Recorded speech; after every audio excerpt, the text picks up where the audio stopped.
මිනිස්සු කට තියෙන පළියේදී කියනවා අපිනේ අපාය යන්නේ. අපි ගිහිල්ලා බලා ගන්න. උඹලා දිව්‍ය ලෝක යනකොට අපාය යන්නක් කට්ටි ඉන්න එපාය කියලා. ඔය කටවල් ටික ඔක්කොම හිප් වෙනවා යම රජු දැක්ක දවසට. නිරේ ගිනි දැල් දැක්ක දවසට. කට උත්තර නැහැ. කට උත්තර නැහැ. දිව්‍ය ලෝකේ අපායයි සමාන වෙන එක තැනක් තියෙනවා. ඒ තමයි චාතුම් මහරජික දිව්‍ය ලෝකයේ සම්පූර්ණ ආයුෂ සමානයි සංජීව අපායේ එක දවසකට. තව්තිසාවේ සියලු ආයුෂ සමානයි කාලසූත්‍ර අපායේ එක දවසකට. මේක මහා භයානක දෙයක්. මේකින් ගැලවෙන්න නම් බුදුරජාණන් වහන්සේට විරුද්ධ නොවෙන්න ඕන. ධර්මයට විරුද්ධ නොවෙන්න ඕන.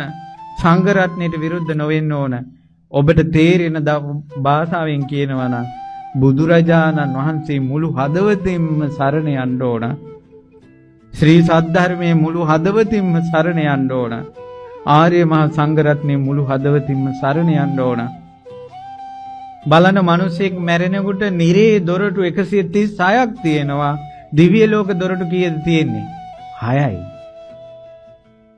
ඒ නිසා මේ නිරේවල් 136කම ඉන්නේ එක්කෝ බුදුරජාන් වහන්සේට ගරහපු, ධර්මයට ගරහපු, සංඝයාට ගරහපු, දෙමව්පියන්ට අඩන්තේට්ටම් කරපු, වැඩිහිටියන්ට අඩන්තේට්ටම් කරපු, සෑයට බෝධියට අගෞරව කරපු, ප්‍රාණඝාත සොරකම කරලා ඒන් නැගී හිටියේ නැති අය, වැරදි කාමසේවනය කළා ඒන් නැගී හිටියේ නැති අය, බොරු කියලා ඒන් නැගී හිටියේ නැති අය, ඒ වැරදි හදාගත්තේ නැති දස අකුසල් කරපු අයගෙන් තමයි නිරේ පිරෙන්නේ. කවදාවත් මුළු හදවතින් බුදුරජාණන් වහන්සේ සරණ ගිය කෙනෙක් නිරේ ගිනිදැල් වලින් පිච්චෙන්නේ නැහැ. එහෙනම් නිරේ ඉන්නේ තුනුරුවන්ට විරුද්ධ වෙච්ච, තුනුරුවන්ට අගෞරව කරපු අය. මක් නිසාද යත් පින්වතුනි ගෞතම බුද්ධ ශාසනය නැති වෙන දවසක් එනවා. ඒට මගහසර හැදෙනවා.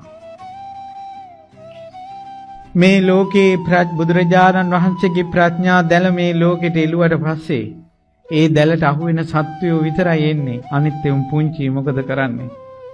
ඒ වගේ මෛත්‍රී බුද්ධ ශාසනයක හරි සසර දුකෙන් නිදහස් වෙනවා නම් යම් කෙනෙක් ඒ ඇත්තන්ට ගැලවෙන්නයි මේ ගෞතම බුදුරජාණන් වහන්සේගේ බුද්ධ ශාසනය මේ යුගයේ මේ බණ ටික ඇහෙන්නේ.